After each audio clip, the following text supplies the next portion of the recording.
সন্ত ৰামপাল গুৰু মহাৰাজ হৈছে এনে এজন মহাপুৰুষ যিজনে নিজৰ সত্য ভক্তি, তত্ত্বজ্ঞান, কৰোণা আৰু সেৱাৰ বলত সমাজত এক নতুন আদৰ্শ বলবৎ কৰিছে। সন্ত ৰামপাল গুৰু মহাৰাজৰ নেতৃত্বত তেওঁৰ সকলো সৎলোক আশ্ৰমে কৰা বিস্ময়কৰ সমাজ কল্যাণমূলক কামে সমাজখনক সোণালী ভৱিষ্যতৰ এক নতুন আশা দেখুৱাইছে। সন্ত ৰামপাল গুৰু মহাৰাজৰ পৰা নাম দীক্ষা গ্ৰহণ কৰাৰ পিছত লাখ লাখ লোকৰ কৰ্কট ৰোগ, এইডছ আদি দুৰাৰোগ্য ৰোগ নিৰাময় হ'ল। সন্তজনাৰ জ্ঞানৰ পৰা অনুপ্ৰাণিত হৈ তেওঁৰ অনুগামীসকলে লাখ লাখ ইউনিট ৰক্তদান কৰে। সন্তজনাই লাখ লাখ ভগ্নী কন্যাৰ যৌতুকমুক্ত বিয়াৰ আয়োজন কৰালে। সন্তজনাই লাখ লাখ মানুহক ড্ৰাগছ আসক্তিৰ পৰা মুক্ত কৰিলে। কোটি কোটি ধ্বংসপ্ৰাপ্ত পৰিয়াল শান্তিত লাগিল। সন্তজনাৰ আশ্ৰমত সমাৱেশৰ সময়ত বিনামূলীয়া চকুৰ চিকিৎসা আৰু দন্ত চিকিৎসাৰ ব্যৱস্থা কৰা হয়। সন্ত ৰামপাল গুৰু মহাৰাজৰ দ্বাৰা পৰিৱেশ সুৰক্ষাৰ উদ্দেশ্যে সময়ে সময়ে বৃহৎ পৰিসৰত বৃক্ষৰোপণ কৰা হয়। সন্তজনাই আৰ্তজনক তাৎক্ষণিক সকাহ দিবলৈ এম্বুলেন্স সেৱা আৰম্ভ কৰিছে। সন্তজনাই তেওঁৰ অনুগামীসকলক তেওঁলোকৰ শৰীৰ দান কৰিবলৈ অনুপ্ৰাণিত কৰে, যাতে মানৱতাৰ সেৱা আৰু চিকিৎসা ক্ষেত্ৰত উন্নতি কৰিব পৰা যায়। সন্ত ৰামপাল গুৰু মহাৰাজৰ সকলো আশ্ৰমত প্ৰতিদিনে বিনামূলীয়া ধৰ্মভোজৰ আয়োজন কৰা হয়, য'ত প্ৰতিবাৰেই প্ৰতিটো জাতি, প্ৰতিটো ধৰ্মৰ মানুহে একেলগে বহি ভোজন কৰে।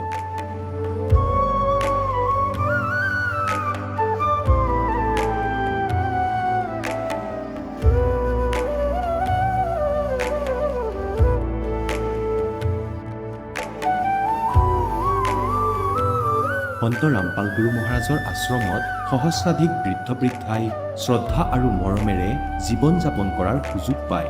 তেওঁলোকৰ থকা খোৱাৰ আৰু স্বাস্থ্যৰ সম্পূৰ্ণ দায়িত্ব সন্ত ৰামপাল গুৰু মহাৰাজে বহন কৰে।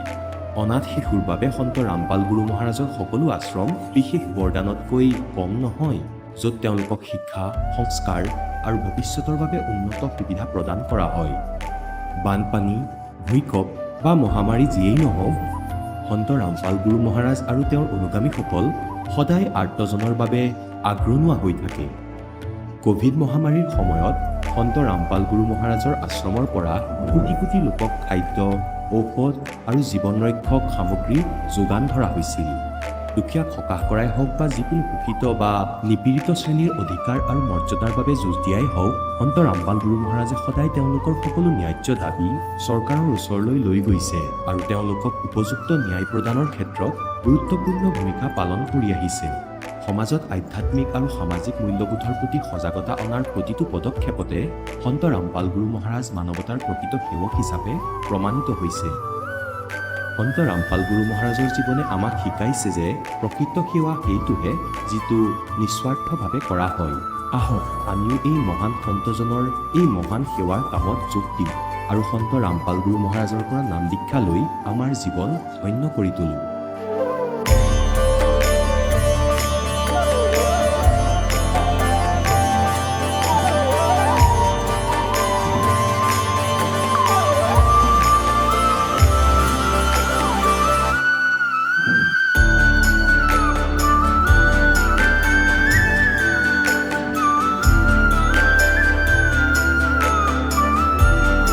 আপোনালোকক পৰিয়ালৰ সৈতে সৎলোক আশ্ৰমলৈ আন্তৰিকতাৰে আমন্ত্ৰণ জনোৱা হয়।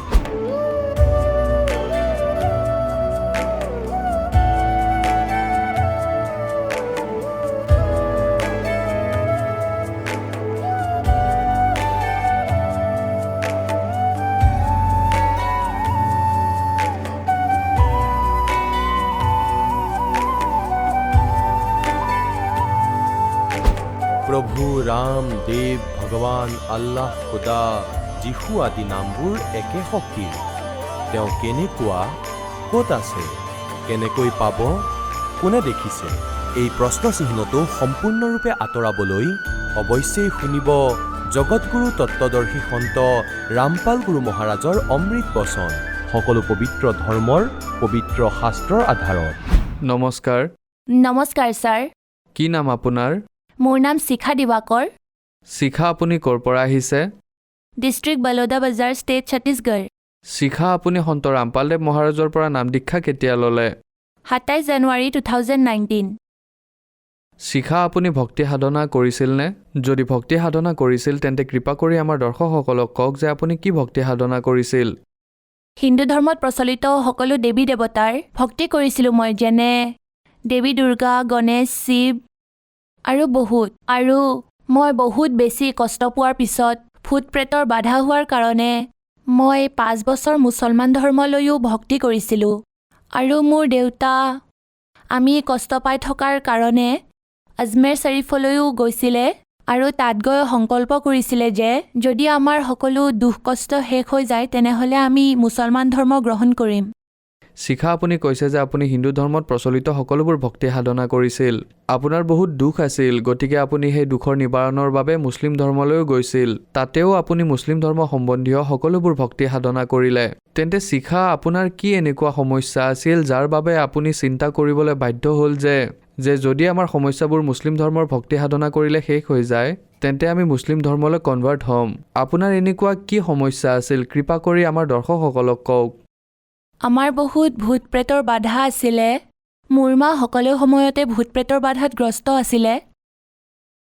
আমি সৰুৰে পৰাই বহুত ভক্তি সাধনা কৰিছিলোঁ। আমি 5 বছৰ মুছলমান ধৰ্মত গৈও ভক্তি কৰিলোঁ। তাত কৈছিলে যে আপুনি নামাজ পঢ়ক, ৰজা ৰাখক। এমাহলৈকে আমি নামাজ পঢ়িছিলোঁ। 5 বাৰ আমি নামাজ পঢ়িছিলোঁ আৰু ৰোজা ৰাখিছিলোঁ।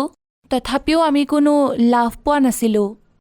তেন্তে সন্ত ৰামপালদেৱ মহাৰাজৰ শৰণলৈ কেনেকৈ আহিল যে মোৰ সমস্যাবোৰৰ সমাধান মই আৰু ক'তো নাপাওঁ, মই সন্ত ৰামপালদেৱ মহাৰাজৰ চৰণলৈ যাব লাগিব? মোৰ পেহী ৰত্না দাসী বিলাহীগড়ৰ পৰা। তেওঁ সন্ত ৰামপালদেৱ মহাৰাজৰ পৰা দীক্ষা লোৱা। তেওঁ আমাৰ দুখ কষ্টবোৰৰ কথা শুনি বহুত দুখ পাইছিলে। এদিন তেওঁ 2-4 জন ভগত ভাইক লৈ আমাৰ ঘৰলৈ আহিলে আৰু তেওঁলোকে আমাক জ্ঞান বুজালে যে যদি আপুনি সন্ত ৰামপালদেৱ মহাৰাজৰ পৰা নাম দীক্ষা লয় তেতিয়া আপোনাৰ সকলোবোৰ দুখ কষ্ট দূৰ হৈ যাব। তাৰ পিছত আমি সেই জ্ঞানখিনি বুজি আমি 27 জানুৱাৰী 2019ত চাম্পা নামদান কেন্দ্ৰত নাম দীক্ষা ল'লোঁ সন্ত ৰামপাল গুৰু মহাৰাজৰ পৰা। আপুনি কৈছে যে আপুনি বহুত দুখত আছিল।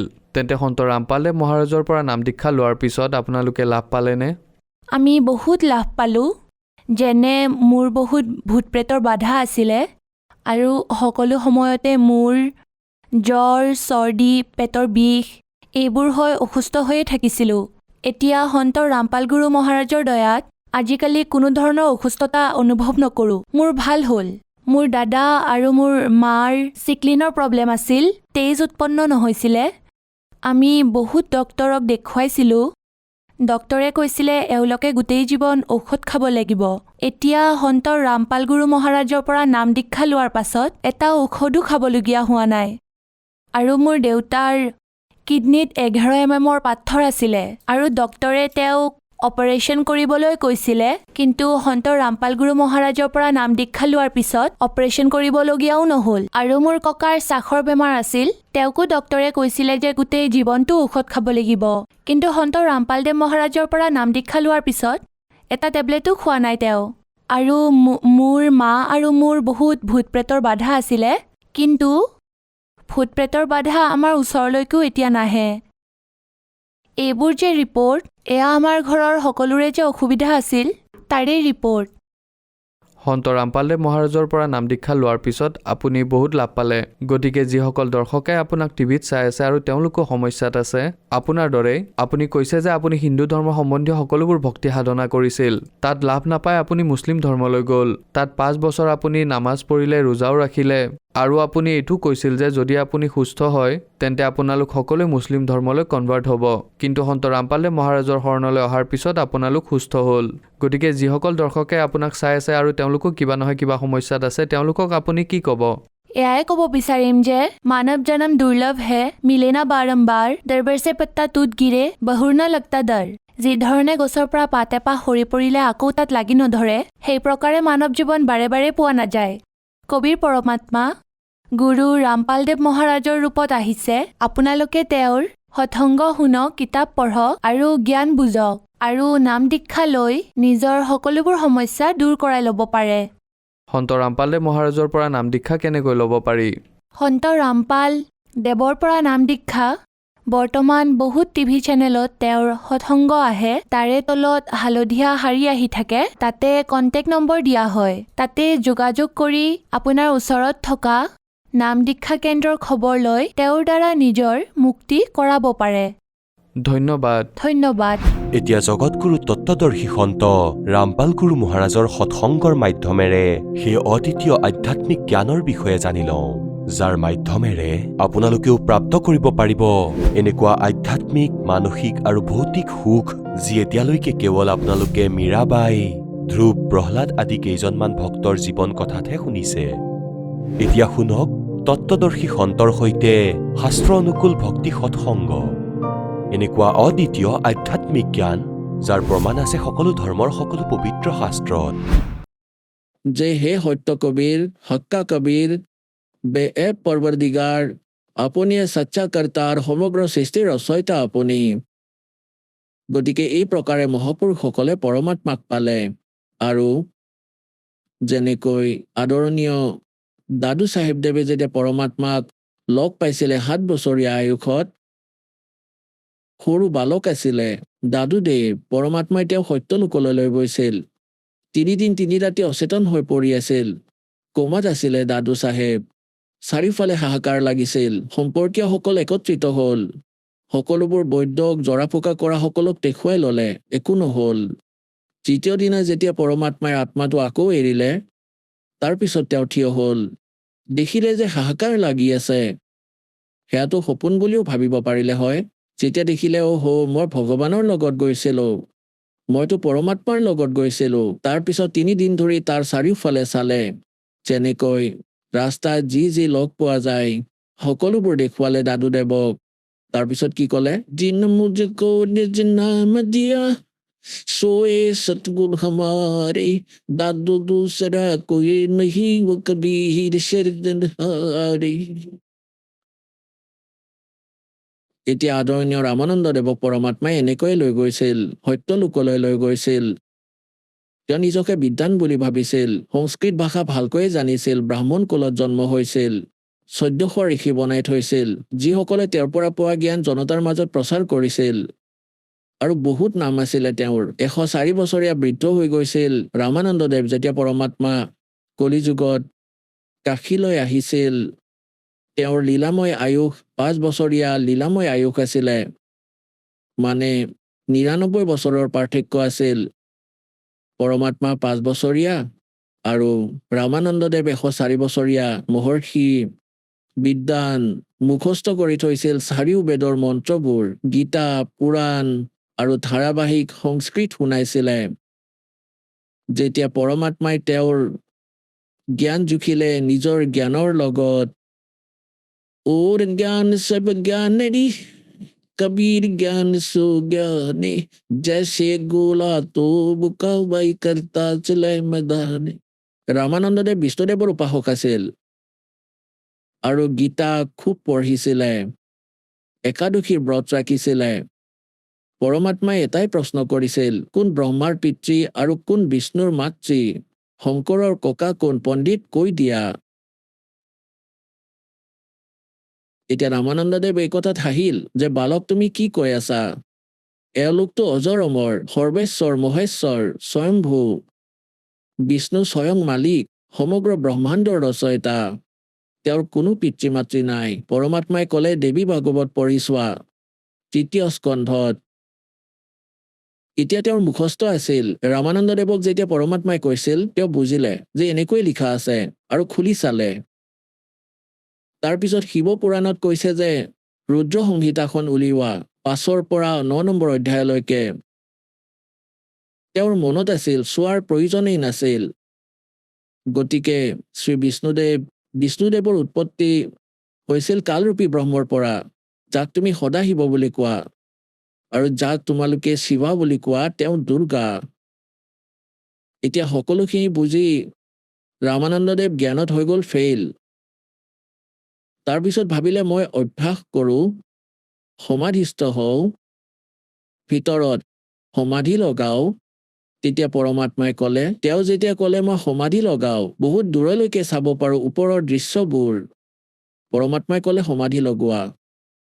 যেতিয়াই তেওঁ সমাধি লগালে অভ্যাস আছিল একেবাৰে আগলৈ গুচি গ'ল একেবাৰে শেষলৈ, কিয়নো এই যি শৰীৰ এই ব্ৰহ্মাণ্ডত ইয়াৰ সকলোবোৰ নক্সা আছে ব্ৰহ্মাণ্ডৰ।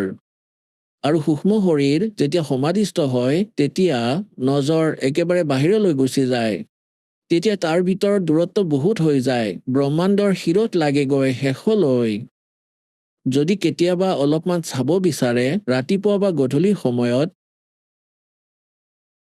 সূৰ্যৰ ফালে পিঠি কৰি নিজৰ শৰীৰৰ বুকুত ছায়াত চাব 1-2 মিনিট একেৰাহে, তাৰপিছত সন্মুখলৈ চাব ওপৰলৈ, তলৰ পৰা আপোনাৰ সূক্ষ্ম শৰীৰৰ এটা নমুনা দেখিব যে ইমান ডাঙৰ আকাশৰ মূৰত লগা দেখা পাব আপুনি, ইমান ডাঙৰ হৈ যায়, যাক বিৰাট বুলিও কোৱা হয়।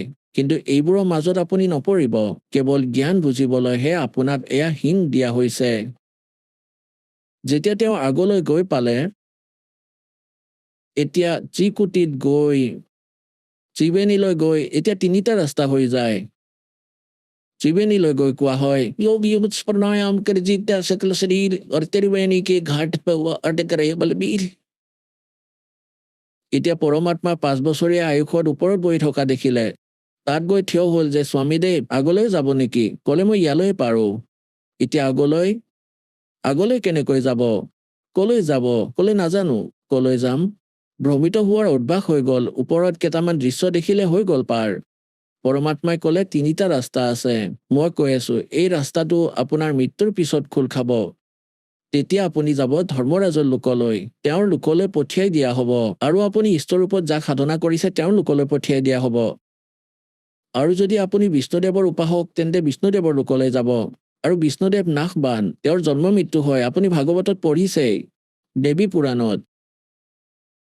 যদি বিষ্ণুদেৱ নাশবান তেন্তে আপুনি স্থায়ী কেনেকৈ হ'ল? 18 নম্বৰ অধ্যায়ৰ 62 নম্বৰ শ্লোকত গীতাত লিখা আছে যে তুমি সেই পৰমেশ্বৰৰ শৰণলৈ যোৱা, তেতিয়া তুমি পৰম শান্তি আৰু শাশ্বত স্থান প্ৰাপ্ত কৰিবা।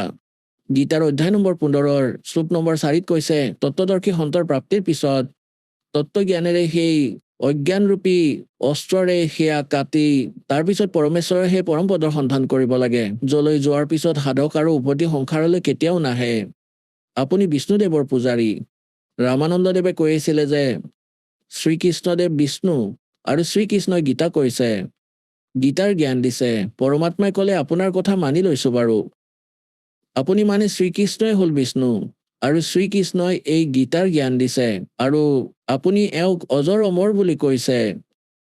গীতাৰ অধ্যায় নম্বৰ 4 শ্লোক নম্বৰ 5 আৰু 9, গীতাৰ অধ্যায় নম্বৰ 2 শ্লোক 12, গীতাৰ অধ্যায় নম্বৰ 10 শ্লোক নম্বৰ 2, ইয়াত গীতাৰ জ্ঞানদাতাই কৈছে যে অৰ্জুন তোমাৰ আৰু মোৰ বহুবাৰ জন্ম হৈছে, তুমি নাজানা মই জানো, তেন্তে কি পঢ়িলে আপুনি? ইয়াত পৰমাত্মাই কয় मोती मुक्ता दर्शत नाही ये जग है सब अंदरे दिखत के तो नैन चश्म इनको फेरा मोतिया बंदरे।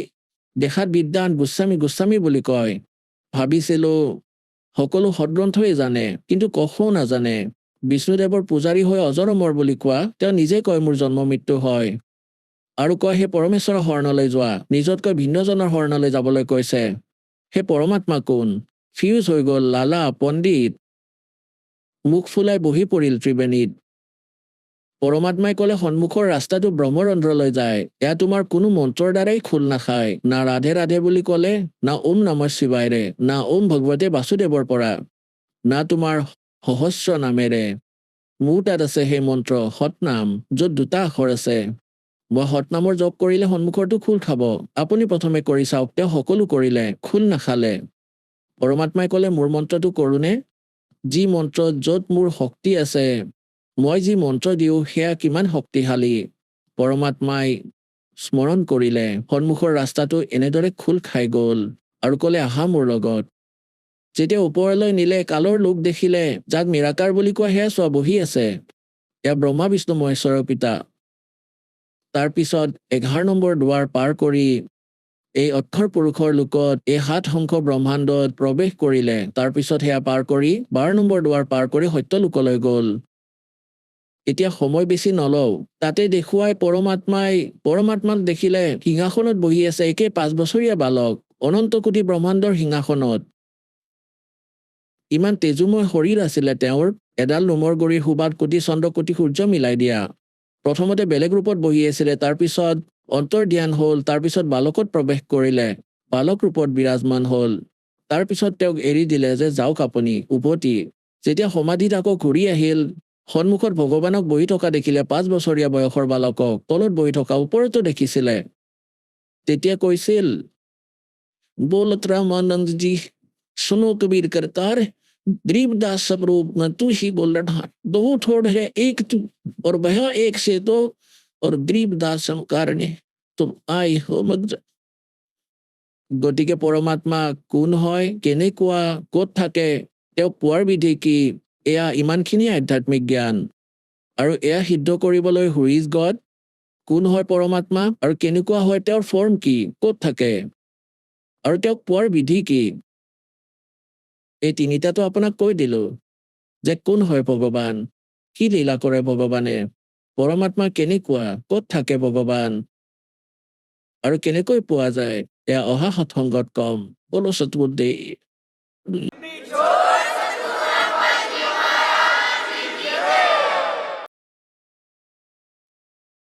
পৰম পিতা পৰমাত্মা পূৰ্ণ ব্ৰহ্ম, সৰ্বসৃষ্টিৰ ৰচয়িতা, কবিৰ দেৱ, কবিৰ চাহেব, কবিৰ পৰমেশ্বৰৰ অসীম কৃপাৰে আপোনালোক সকলো পৰমেশ্বৰৰ মৰমীয়াল আত্মাই পৰমাত্মাৰ মহিমা শুনিবলৈ উপস্থিত হৈছে। लख वर्ष सूरा दूध ही, लख वर्ष आमदे, लख वरियती जहान में, तब सतपुरुष शरणाले। যিসকল পুণ্যাত্মাই বৰ্তমান সময়ত মানৱ শৰীৰ পাইছে, তেওঁলোকৰ আগৰ পুণ্যৰ কোনো গণনা কৰিব নোৱাৰি, যে যুগ যুগ ধৰি কিমান পুণ্য সংস্কাৰ আপোনাৰ লগত আছে। তাতকৈও পুণ্যকৰ্মী প্ৰাণী সেইসকল, যিসকল সত্যলোক আশ্ৰম বৰৱালা জিলা হিচাৰত আছে, আহিছে, দীক্ষা প্ৰাপ্ত কৰিছে। পুণ্যাত্মাসকল, আমি সদ্গুৰু পোৱা নাছিলো, আমি সঠিক আধ্যাত্মিক টিচাৰ পোৱা নাছিলো, যি কাৰণে আমি পৰমাত্মাৰ পৰা পাবলগীয়া যি লাভ, তাৰ পৰা বঞ্চিত হৈ থাকিলো, আৰু মানৱ শৰীৰ ব্যৰ্থ কৰি আমি সংসাৰ এৰি গুচি যাওঁ। আগলৈ গৈ নাজানো কিমান কষ্ট আমি কৰিবলগীয়া হৈছিল। তাৰ আমাৰ জ্ঞান নাছিল যে ইয়াতকৈও আগলৈ কিবা আছে। এতিয়া পৰমাত্মাৰ এই তত্ত্ব জ্ঞানেৰে তাৰ পোহৰত আমি বৰ্তমানৰ আৰু ভৱিষ্যতৰ আৰু অতীতৰ কথা জানিব পাৰিলো। অতীতত কি আছিল, বৰ্তমানত কি আৰু ভৱিষ্যতত কি। আজি কোনোবা দুখত আছে, তেওঁ নিজৰ পাপৰ বাবে হৈছে। আজি কোনোবা যদি সুখী, তেন্তে কাৰণ পুণ্য। এয়া বিধান পৰমাত্মাৰ, এই কথা সকলোৱে মানেও। যিসকল দুখত আছে তেওঁলোকে কয়, নাজানো মই আগতে কি পাপ কৰি থৈছিলো। আৰু যিসকল সুখত আছে তেওঁলোকৰ বিষয়ে সকলোৱে কয়, আগৰ জনমত চাগে কিবা ভাল কাম কৰি থৈছিলে আপুনি। গতিকে ইয়াৰ পৰা আমি ভৱিষ্যত আৰু বৰ্তমানৰ কথা গম পালো। ভৱিষ্যতৰ কথা পৰমাত্মাই আমাক ক'লে যে কবীৰ হৰি কে নাম বিনা ৰাজা ৰসব হোৱে, मट्टी लद कुमार के भाई घास न नीरे कोई। পৰমাত্মাই এটা এক্সাম্পল এনেকৈ দিছে, যিটো আমি সহজে বুজি পাব পাৰো। সাধাৰণ নাগৰিকে ৰজাক বহুত শক্তিশালী বুলি ভাবে, সমৰ্থবান বুলি ভাবে। পৰমাত্মাই কয় যদি ৰজায়ো ভক্তি নকৰে পৰমাত্মাৰ, তাৰ পিছৰ জীৱন তেওঁ গাধৰ পাব। এতিয়া পুণ্যাত্মাসকল, এতিয়া ইয়াত সমস্যাটো আহিল যে কোনে দেখিছে। তাৰপিছত বৰ্তমানত আমি সেই সুখ প্ৰাপ্ত কৰিছো যাক আমি পাহৰিয়েই গৈছিলো, আৰু পাহৰি গৈছিলো যে আগলৈ দুখো হ'ব। তাৰপিছত এইটো কথা কৈ বাদ দিওঁ যে পিছলৈ দেখা যাব। গতিকে এয়া আমাৰ আধ্যাত্মিক জ্ঞানহীনতাৰে এটা প্ৰমাণ। আমাৰ সৎগ্ৰন্থ পৰমাত্মাৰ বিধান, সংবিধান, আৰু সংবিধানক যিয়ে হেয় জ্ঞান কৰে, আপুনি বৰ্তমানতে চাই লওক, যিয়ে সংবিধানক হেয় জ্ঞান কৰে তেওঁক ইয়াতে দণ্ডিত কৰা হয়। গতিকে এই প্ৰকাৰে পৰমাত্মাৰ বিধান আছে যে যিয়ে সেয়া ভাঙে, উলংঘ কৰে, তেওঁকো দণ্ড দিয়া হয়। গতিকে তেওঁৰ বিষয়ে আমি দৃঢ় হ'বলৈ, সত্যতাৰ সৈতে পৰিচিত হ'বলৈ কিছু আধাৰ বনাব লাগিব। আমাৰ সৎগ্ৰন্থ ইয়াৰ আধাৰ। তাৰপিছত সেইসকল মহাপুৰুষ যিসকলক পৰমাত্মাই পাইছিলে আৰু পৰমেশ্বৰৰ বিধান তেওঁলোকে প্ৰাপ্ত কৰিছে। আৰু তৃতীয় নম্বৰত সেই মহাপুৰুষসকলে কৈছে যে সেই পৰমাত্মা কোন। সেই পৰমেশ্বৰে স্বয়ং আহি নিজৰ বিধান নিজৰ মুখ কমলেৰে কৈছে, যাক তত্ত্বজ্ঞান বোলা হয়, যাক সূক্ষ্ম বেদ বোলে, যাৰ বিষয়ে হিন দিছে শ্ৰীমদ ভাগৱত গীতা অধ্যায় নম্বৰ 4 শ্লোক নম্বৰ 32। গীতাৰ জ্ঞানদাতা এয়া ব্ৰহ্ম, আৰু পৰম অক্ষৰ ব্ৰহ্ম অৰ্থাৎ পূৰ্ণ পৰমাত্মাৰ সেই তথ্য দি আছে। নিজৰ স্তৰৰ সেই জ্ঞান শ্ৰীমদ ভাগৱত গীতাত অৰ্জুনক কৈ আছে। তাৰ পিছত তেওঁ কয় যে আধ্যাত্মিক মাৰ্গৰ বিশেষ তথ্য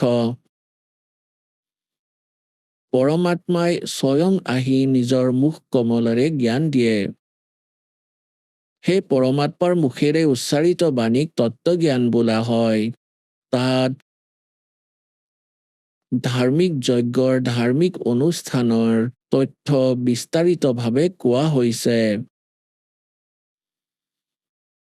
আৰু 4ৰ্থ অধ্যায়ৰ 36 নম্বৰ শ্লোকত গীতাৰ জ্ঞানদাতাই কয় যে সেই তত্ত্বজ্ঞানক তুমি তত্ত্বদৰ্শী সন্তৰ ওচৰলৈ গৈ বুজা।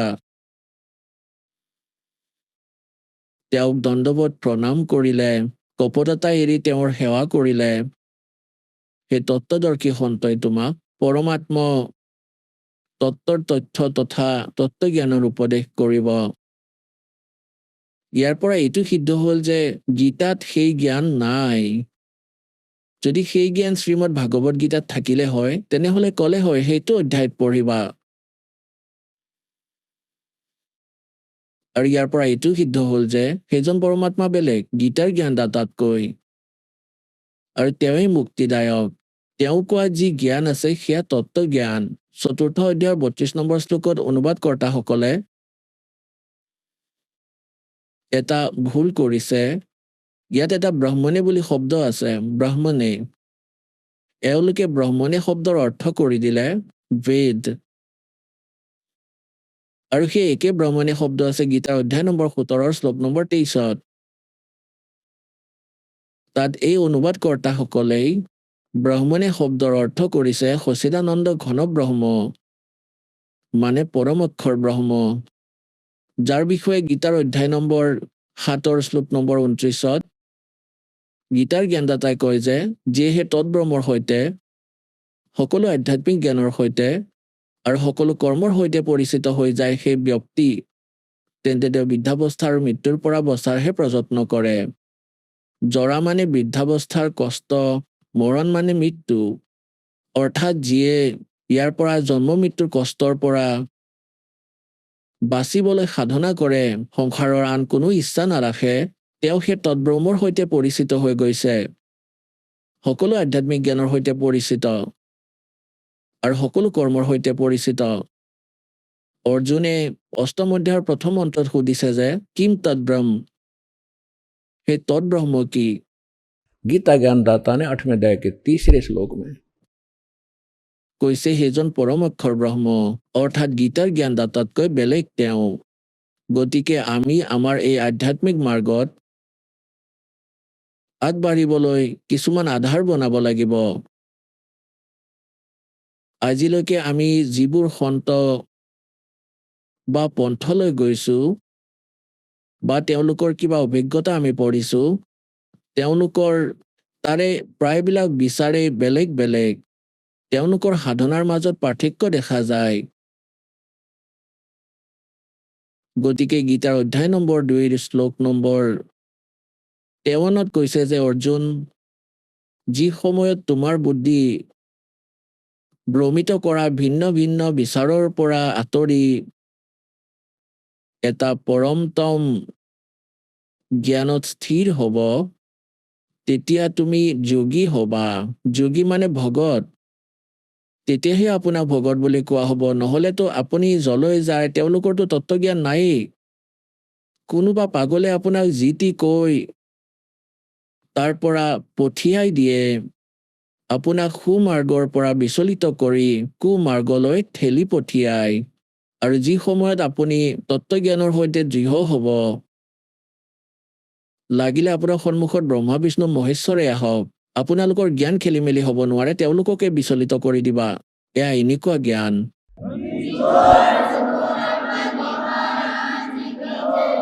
আৰু তেতিয়াই আমি আমাৰ লক্ষ্যস্থান গৈ পাম। ৰাস্তাত নাজানো কিমানবোৰ ফাঁকিবাজ লগ পাওঁ ভ্ৰমিত কৰা। যদি আমি ভ্ৰমিত নহওঁ তেন্তে আমি সুমাৰ্গেৰে গৈ নিজৰ ঘৰ গৈ পাম, সত্যলোক গৈ পাম, চিৰদিনৰ বাবে সুখী হ'ম য'ৰ পৰা আমি আহিছো। আজিলৈকে আমি এইটোৱে গম পোৱা নাছিলো যে আমি আহিছো ক'ৰ পৰা। আমি ইয়াত জন্ম মৃত্যু, কিয় ইয়াত জন্ম লৈ আছো, মৃত্যু হৈ আছে। গোটেই জীৱন আমি উচৰ্গা কৰি দিওঁ ঘৰ মহল বনোৱাত, নিজৰ ল'ৰা ছোৱালীৰ লগত ভালদৰে থাকিবলৈ, আৰু 1 ছেকেণ্ডতে না সন্তান থাকে, না সেই ঘৰ থাকে, না বেংক বেলেঞ্চ লগত যায় আমাৰ সেই কৰ্মৰ পাপ, যি আমি গোটেই জীৱনত একত্ৰিত কৰিছো আৰু ভক্তি নকৰিলো, আৰু নেক্সট জীৱন বহুত বেয়া হয় তেওঁৰ। গতিকে আমি পৰমাত্মাৰ জ্ঞানেৰে অতীত, বৰ্তমান আৰু ভৱিষ্যতৰ জ্ঞান হ'ল।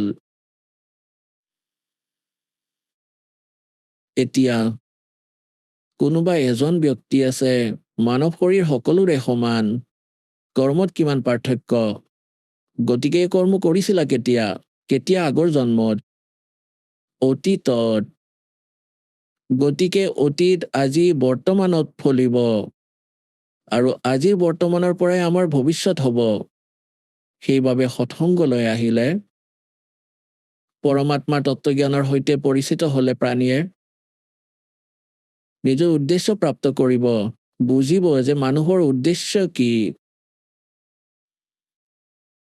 গতিকে ইয়াৰ বাবে পৰমাত্মাই কয়, গতিকে পুণ্যাত্মাসকল, আপোনালোকে সেই সৎসংগ পালে, সত্যগুৰু পালে। সত্যগুৰু তেওঁকে কয় যিয়ে সঁচা জ্ঞান দিয়ে আৰু সৎ গ্ৰন্থৰ ওপৰত আধাৰিত। এই দাসৰ যিমান বচন আছে, সেই মহাপুৰুষসকলৰ বাণী, যাক ভগৱানে পাইছে, আৰু তাৰ প্ৰমাণ আমাৰ সৎগ্ৰন্থবোৰ, যাক আমি আজিলৈকে শ্ৰেষ্ঠ আৰু সত্য বুলি মানি থাকিলো। শ্ৰীমদ ভাগৱত গীতা অধ্যায় নম্বৰ 16 শ্লোক 23-24 কৈছে যে অৰ্জুন, শাস্ত্ৰবিধি ত্যাগ কৰি যিয়ে মনৰ মতে আচৰণ কৰে, তেওঁলোকৰ না কোনো সুখ হয়, না তেওঁলোকৰ কিবা সিদ্ধিপ্ৰাপ্ত হয়, না তেওঁলোকে কোনো গতি প্ৰাপ্ত কৰে।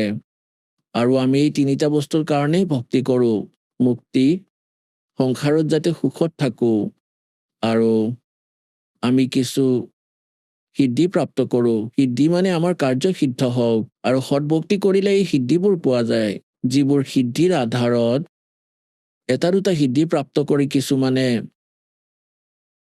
আমাক সিহঁতৰ পিছত লগাই থৈছিল। গতিকে আমি সেই সিদ্ধি প্ৰয়োগ কৰিব নালাগে, সেয়া আপোনাৰ এই জীৱন কালত অট'মেটিকেলি কাম কৰি থাকিব। আপোনাৰ কাৰ্য সিদ্ধ হ'ব, আপোনাৰ ওপৰত অহা বিপদ আঁতৰিব। সেয়া ভক্তিৰ সিদ্ধিৰ দ্বাৰাই হয়। গতিকে পুণ্যাত্মাসকল সৎসংগলৈ আহিলে প্ৰাণীৰ জ্ঞান হয় পৰমাত্মাৰ বিধান শুনিলে। मानुष जन्म दुर्लभ है ये मिले न बारंबारे, जैसे तरवर से पत्ता टूट गिरे वो बहोर न लगता डारे। मानुष जन्म पाके जो नहीं रटे हरि नाम, जैसे कुआ जल बिना फिर बनवाया क्या काम। कबीर राम रटत कोड़ी भलो, चू चू पड़े जो चाम, वो सुंदर शरीर किस काम का, भाई जा मुख नहीं नाम। कबीर जिव्हा तो वाहे भली, जो रटे हरि नाम, नहीं तो काट के फेंक दियो, मुख में बलो न चाम। পৰমাত্মাৰ তথ্য মনুষ্য জীৱনৰ উদ্দেশ্য সৎসংগৰ পৰা গম পোৱা যায়।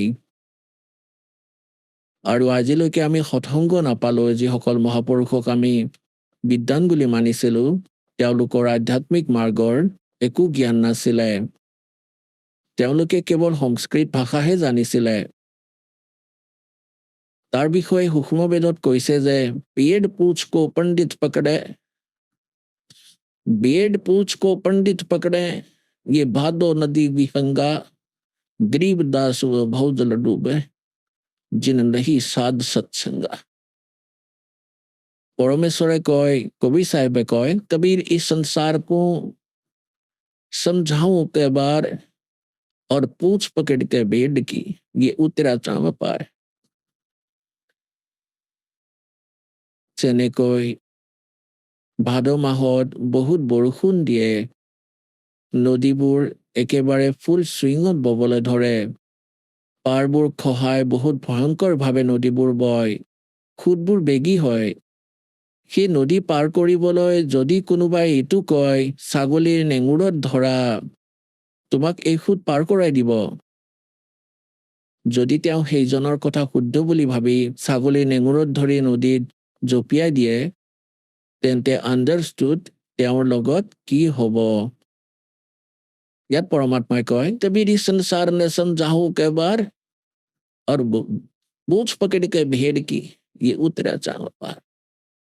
এই কথাকে আদৰণীয় গৰীবদাস চাহিবদেৱে যে পৰমাত্মাৰ সৈতে পৰিচিত হৈছিলে, অস্কন্দ সত্যলোক চাই উভতি আহিলে পৰমাত্মাৰ পৰা প্ৰাপ্ত সেই তত্ত্বজ্ঞানৰ আধাৰত কৈছে যে भेड़ पूछ को पंडित पकड़े, ये भादो नदी विहंगा, गरीब दास में भवजल डूबे, जिन नहीं साध सत्संगा। যিয়ে সন্তৰ সৎসংগ নাপালে তেওঁলোকে এই ভয়ংকৰ নদীত ডুব যায়। আৰু যি সাধনা আপোনালোকে কৰি আছিলে, সেই ছাগলীৰ নেঙুৰত ধৰাৰ দৰে, যেনে শ্ৰাদ্ধ কৰা, 13 দিনীয়া কৰা, তাৰপিছত অস্থি বিসৰ্জন কৰা, এইবোৰ কৰি ফুৰিছিলো আমি। ভক্তিৰ ওচৰেও নাযায়া। এনেকুৱা ভক্তিৰ কোনো চিন চাপেই নাছিলে। আৰু কিছুমানে বেছিয়ে শ্ৰেষ্ঠ বুলি ভাবিছিলে। হৰে ৰাম হৰে কৃষ্ণ, সীতাৰাম ৰাধে শ্যাম, ৰাধে ৰাধে শ্যাম মিলাদে, এইবোৰ গান গাই আছিলে।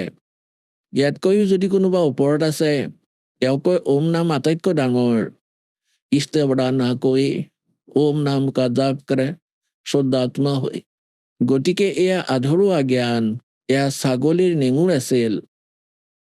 আমি যাব লাগিব সত্যলোকলৈ, য'ত আমি আগতে আছিলো। আৰু তাত আমি সৰ্বসুখ প্ৰাপ্ত কৰিম, যি আমি এই লেতেৰা লোকত বিচাৰি আছো।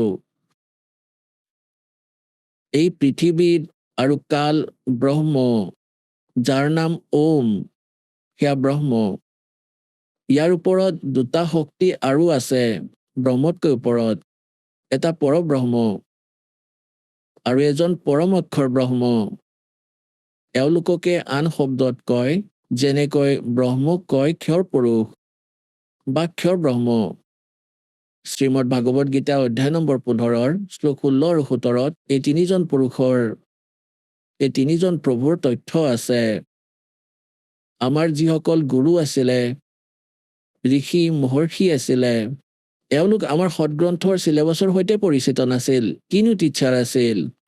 আহক আমি এতিয়া সেই শ্ৰদ্ধালুসকলৰ অনুভৱবোৰ জানো, যিসকলে জগতগুৰু তত্ত্বদৰ্শী সন্ত ৰামপাল গুৰু মহাৰাজৰ পৰা দীক্ষা প্ৰাপ্ত কৰিছে তথা তেওঁ কোৱা ভক্তি মাৰ্গ এওঁলোকে অৱলম্বন কৰি আছে। নমস্কাৰ, সৎ চাহেব। আপোনাৰ শুভ নামটো? মৰমী বসুমতাৰী, আপুনি কোন ঠাইৰ পৰা আহিছে? শোণিতপুৰ জিলা, অসমৰ পৰা আহিছোঁ। আপুনি সন্ত ৰামপাল গুৰু মহাৰাজৰ পৰা নাম দীক্ষা কেতিয়া লৈছিল? 2020ৰ 5 জুনত। সন্ত ৰামপাল গুৰু মহাৰাজৰ পৰা নাম দীক্ষা লোৱাৰ আগতে আপুনি অন্য কিবা ভক্তি সাধনা কৰিছিলনে? হয়, কৰিছিলোঁ। আৰু সেই সাধনাবোৰ আপুনি কেনেধৰণে কৰিছিল? এনেকৈ যেনেকৈ মা দেউতাই আগৰ সৰুৰ পৰা যিটো মানে সাধনা কৰিছিলে সেইবিলাকে কৰিছিলোঁ। ব্ৰহ্মা বিষ্ণু মহেশ্বৰ দেৱ দেৱীৰ পূজা, তাৰপিছত আপোনাৰ শিৱৰাত্ৰিৰ যজ্ঞবোৰো কৰিছিলোঁ। ঘৰতে লিংগ আছিল, সেইবিলাকো কৰিছিলোঁ। আকৌ আপোনাৰ বৈভৱ লক্ষ্মী মাৰ সেয়াও ব্ৰত ৰাখিছিলোঁ। অমাৱস্যা, পূৰ্ণিমা, একাদশী ব্ৰত সেইবিলাকো ৰাখিছিলোঁ।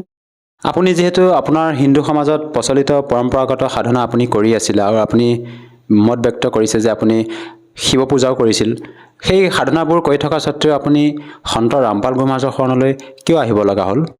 হয়, মই সেয়া সাধনা কৰি মই শান্তি পোৱা নাছিলোঁ। ঘৰত বহুত অশান্তি আছিল, কাজিয়া পেচাল, সদায় অশান্তি, বেমাৰ আজাৰ, ইটোৱে সিটোৱে, অকণতে খং উঠে। কেতিয়াবা মোৰ খং উঠে, কেতিয়াবা ল'ৰা ছোৱালীৰ খং হয়। খঙেই খং, সদায় কাজিয়া, অশান্তি, বেমাৰো শেষ নহয়, ইজনৰ পিছত সিজন। মোৰতো সপ্তাহে সপ্তাহে ডক্তৰ তাত নিব লগা হৈছিল। তেনেকুৱাও মই বেমাৰ বহুত ভুগিলোঁ। আপোনাৰ কি বেমাৰ আছিল? আপোনাৰ কি সমস্যা আছিল শাৰীৰিকভাৱে? মোৰ আগতেতো বহুত বেমাৰ আছিল। তাৰ পাছত যেতিয়া মই মানে ৰামপালজী মহাৰাজ, সন্ত ৰামপালজী মহাৰাজৰ চৰণত অহাৰ আগতে মোৰ মানে এনেকুৱা হৈছিল, যেনে কফ হ'লে যেনেবা কফখিনি মানে ডিঙিত লাগি থাকে, ঠিক তেনেকৈ মই থু যেতিয়া পেলাওঁ তেতিয়া তেজে আহে, মানে তেনেকুৱা হৈ আছিল। বহুত দিন তেনেকৈ হ'ল। হোৱাৰ পিছতে মই ডক্তৰক দেখুৱাইছিলোঁ, কিন্তু ডক্তৰক দেখুৱাটো মই বেমাৰ তেনেকুৱা ভাল পোৱা নাছিলোঁ। পিছত আপুনি সন্ত ৰামপাল গুৰু মহাৰাজৰ পৰা দীক্ষা কেনেকৈ পালে? সেইটোৱে মোৰ মানে এনেকুৱা বেমাৰত যেতিয়া মই ভুগি আছিলোঁ, সেই সময়তে মানে বিহুৰ দিন, তেতিয়া এজনী মোৰ ভাগিন ছোৱালী, য'ত মানে মই জ্ঞান গংগা কিতাপখন পাইছিলোঁ, সেই গাঁৱতে সি বিয়া হৈছিল। তেতিয়া এনেকৈ সুখ দুখৰ কথা যেতিয়া মোক সুধিলে ভাগিন ছোৱালীজনীয়ে, তেতিয়া ক'লে যে খুৰী কেনেকুৱা খবৰ? তেতিয়া মই ক'লোঁ যে মই নাই এনেকুৱা এনেকুৱা মোৰ বেমাৰ আজাৰ হৈ আছে, মোৰ খবৰ ভাল নহয়, এনেকৈ বুলি যেতিয়া ক'লোঁ, তেতিয়া সি ক'লে যে আমাৰ গাঁৱত এনেকুৱা এটা বোলে তেনেকুৱা দিশা ল'লে, কোনোবা পন্থত বোলে এনেকুৱা ওলাইছে, কিবা বাবা বুলি কৈছে, সি ক'বলৈ জনা নাই আৰু। তে মই ক'লোঁ কি বাবা, কিনো পন্থ? এনেকৈ বুলি সুধিলোঁ। যে জয়গুৰু পন্থ নেকি এনেকৈ বুলি সুধিলোঁ, নে বৈষ্ণৱী এনেকৈ বুলি সুধিলোঁ। তেওঁ মানে ক'ব নোৱাৰিলে। তেতিয়া ক'লে নহয় কিবা বোলে কি আত্মা বুলি ক'লে। তেতিয়া মই ক'লোঁ কিনো আত্মা, কেনেকুৱানো হয়? তেতিয়াহ'লে তুমি কোৱা কোনখন ঘৰত যে এনেকুৱা মানুহে লৈছে, মোক ঘৰখন দেখুৱাই দিবা বুলি ক'লোঁ। তাৰপিছত ক'লে আমাৰ ওচৰতে, আপুনি এদিন যাব, এনেকৈ বুলি ক'লে। তাৰপিছত বিহুৰ এসপ্তাহ পিছতে মই আহিলোঁ ভাগিন ছোৱালীজনীৰ ঘৰত। অহাৰ পিছতে ভাগিন ছোৱালীজনীয়ে মানে য'ত মানে মই জ্ঞান গংগা কিতাপখন পাম, সেই ভকতৰ ঘৰত লৈ গ'ল, দেখুৱাই দিলে। আহিলোঁ, অহাৰ পিছতে মই 20 টকা দি জ্ঞান গংগা কিতাপখন লৈ গ'লোঁ ঘৰত। লৈ পেলাই মই পঢ়িলোঁ। তেতিয়াহে মানে বহুত কথা জ্ঞান পালোঁ যে আমি কি ভক্তি কৰি আছোঁ। আমি এনেই অথলে জীৱনবোৰ এনেই অথলে খেদাই আছোঁ। ইমান ভক্তি কৰিছোঁ সৰুৰ পৰা, গোটেই জীৱন নাখাই নবৈ ব্ৰত ৰাখি, কিন্তু একো আমাৰ লাভ হোৱা নাই। যেতিয়া মানে মই জ্ঞান গংগা কিতাপখন পঢ়িলোঁ, তেতিয়া গীতাৰ কথাখিনি পালোঁ। তাতে গীতাৰো কিছুমান মানে দিয়া আছে। আমাৰ সন্ত ৰামপালজী মহাৰাজে যিবিলাক মানে শাস্ত্ৰৰ বিধিমতে আমাক দেখুৱাই পেলাই, গোটেই 4খন বেদ, গীতা শাস্ত্ৰ, কোৰাণ, পুৰাণ, বাইবেল, তাত যে লিখা আছে কবিৰ চাহেবে যে ভগৱান হয়, বাইবেলতো প্ৰমাণ আছে কবিৰ চাহেব ভগৱান হয়, কোৰাণত প্ৰমাণ আছে কবিৰ চাহেব ভগৱান হয়, গীতাতো প্ৰমাণ আছে কবিৰ চাহেব ভগৱান হয়। ঋগবেদ, যজুৰ্বেদ, সামবেদ, অৰ্থবেদ আমি 4খন বেদ পাইছিলোঁ, তাতো কবিৰ চাহেবে ভগৱান হয় বুলি লিখা আছে। যেতিয়া মই পঢ়িলোঁ, গীতা পঢ়িলোঁ, গীতাত যেতিয়া শ্ৰীকৃষ্ণই কৈছে অৰ্জুনক 18 অধ্যায় 62ত কৈছে, হে অৰ্জুন, তুমি সৰ্বতোভাৱে সেই পৰমেশ্বৰৰ চৰণলৈ যোৱা, সেই পৰমেশ্বৰৰ চৰণত তুমি শৰণ ল'লেহে সনাতন পৰমধাম লাভ কৰিবা বুলি কৈছে। সেইবিলাকো পালোঁ। ঋগবেদ মণ্ডল 10, সূক্ত মণ্ডল 161 মন্ত্ৰ 2ত কৈছে যে ৰোগীৰ যদি ৰোগ বাঢ়ি গৈছে আৰু মৃত্যুৰ যদি অৱস্থাও হৈ গৈছে, তেতিয়াহ'লে কবিৰ পৰমেশ্বৰে সেই ৰোগীক নতুনকৈ আকৌ জীৱন দান দিব। মৃত্যুৰ দেৱতাৰ পৰা কাঢ়ি আনি মানে সম্পূৰ্ণ আয়ুস দিম বুলি কৈছে।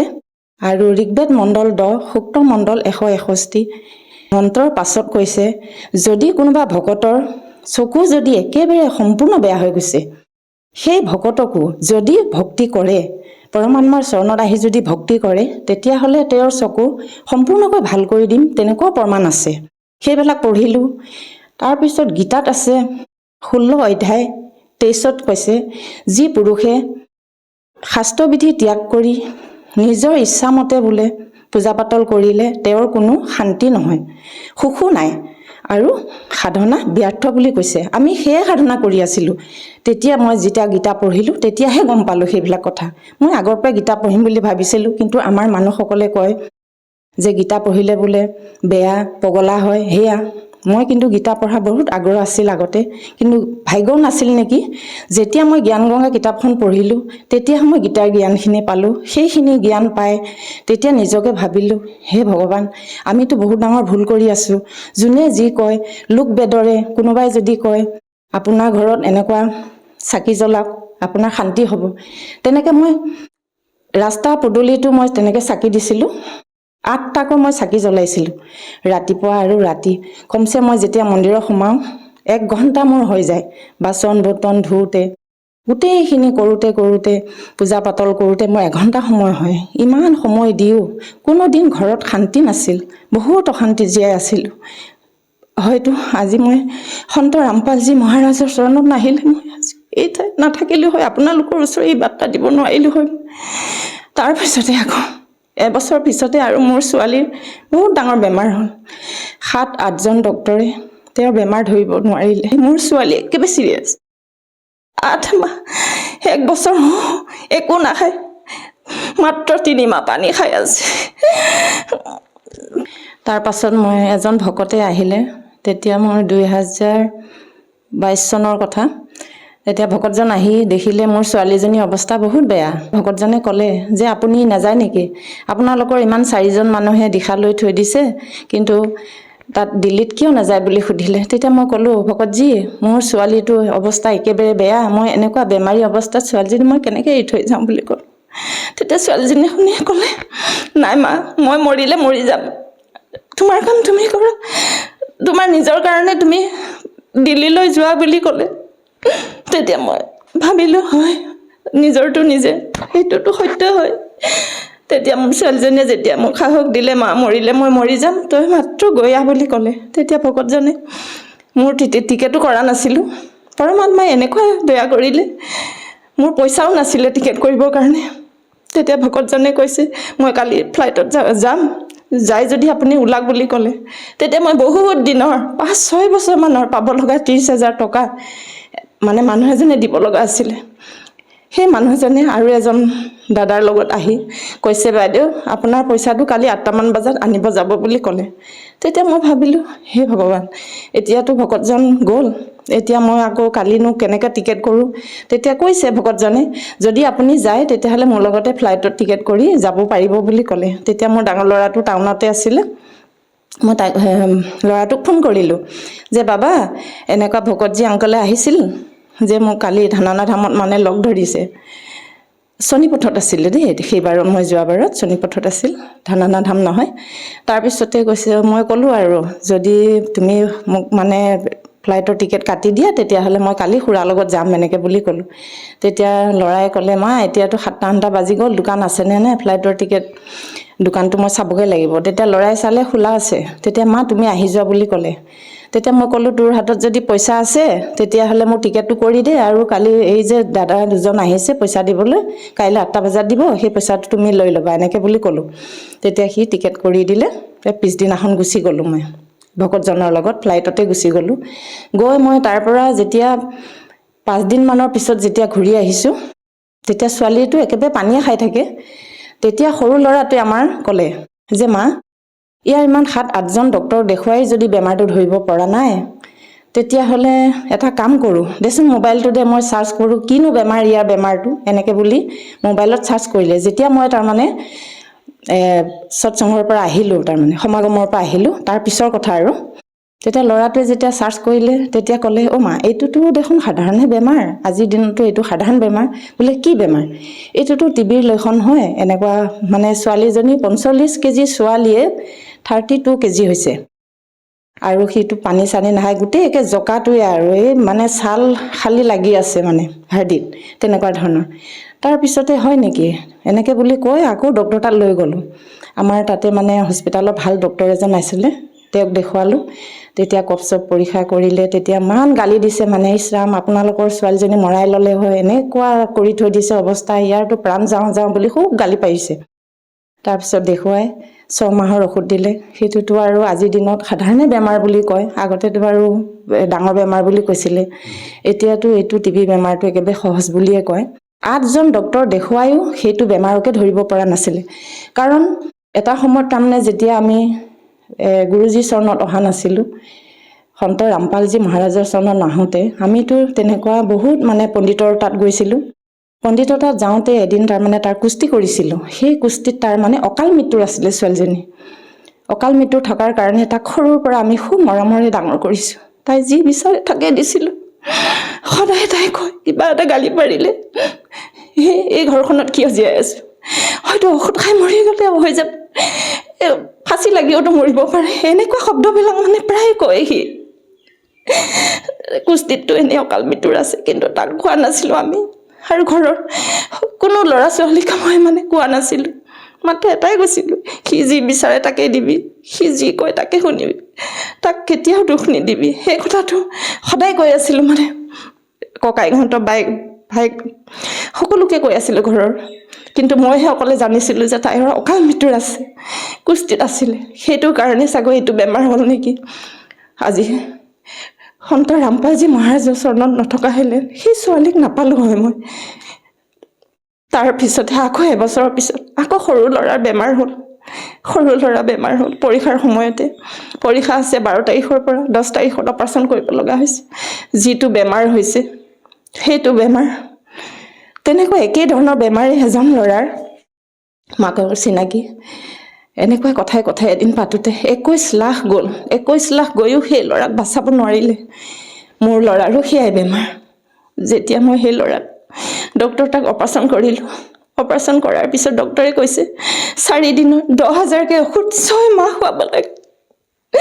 কিন্তু মই পইচাৰ অভাৱত খুৱাব পৰা নাই। মই ল'ৰা মাত্ৰ 10,000 ঔষধ মই 4 দিন ঔষধ খুৱাইছোঁ।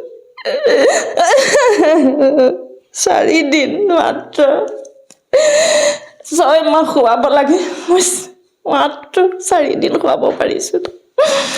তাৰপিছতে সেই ল'ৰাও আজি সন্ত ৰামপালজী মহাৰাজ চৰণত থকাৰ কাৰণে মই এই ল'ৰাকো পালোঁ। নহ'লে ঘৰ আজি মোৰ নৰক হৈ গ'লে হয়, হয়তো ময়ো মৰিলোঁ হয়। মোৰ তেজে গৈ আছিলে, কিমান দিন তেজ গৈ আছিলে। সঁচাকৈ আচৰিত কথা। আপোনাৰ কথাবোৰ শুনি এনেকুৱা লাগিছে সঁচাকৈ যে বৰ্তমান সময়ত এজন সন্তৰ পৰা নাম দীক্ষা লৈ এনেধৰণৰ লাভ পাব পাৰি। আমি সঁচাকৈ আচৰিত মানিছোঁ আপোনাৰ কথাবোৰ শুনি।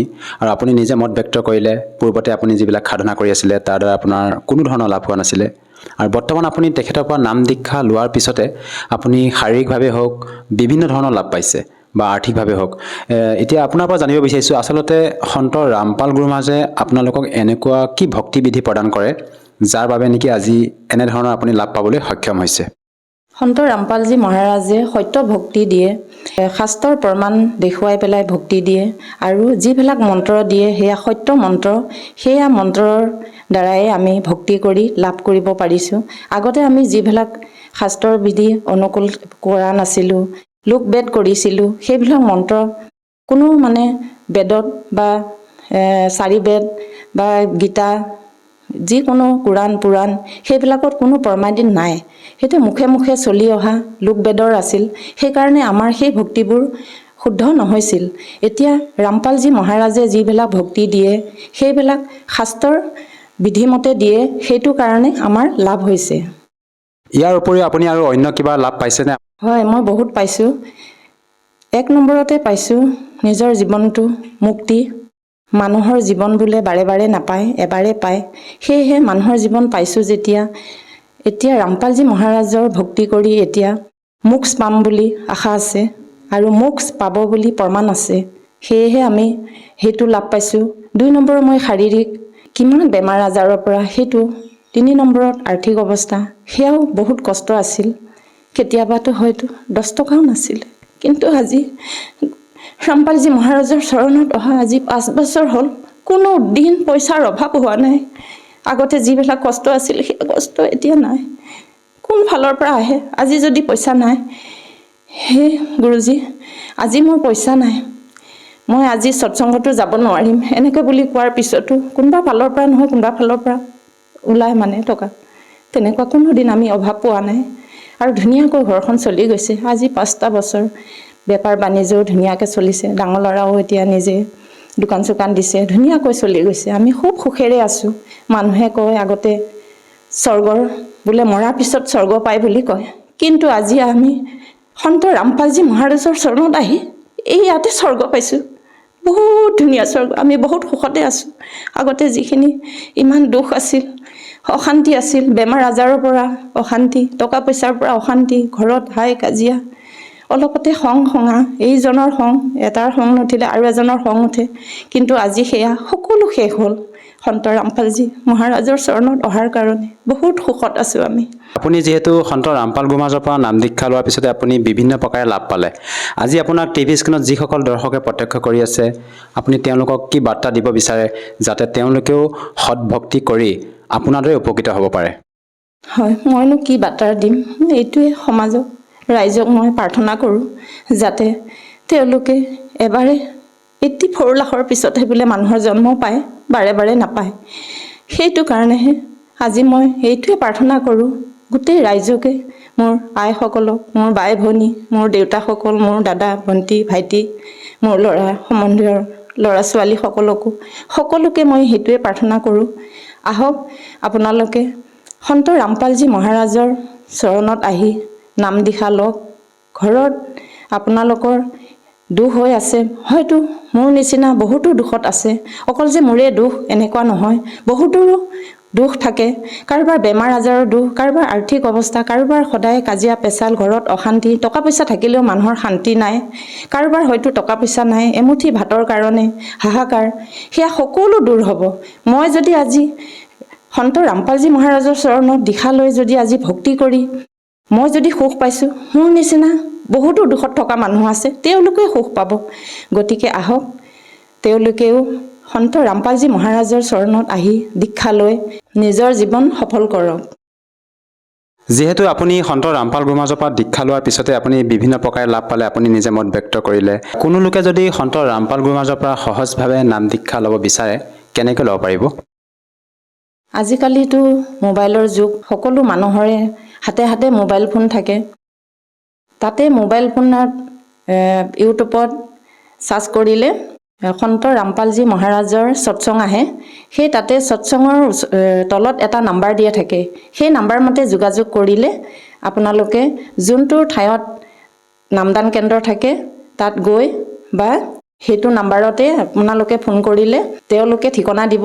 সেই ঠিকনা মতে গৈ আপোনালোকে বিনামূলীয়া নাম লৈ নিজৰ জীৱন সফল কৰিব পাৰিব। ধন্যবাদ থাকিল। সৎ চাহেব।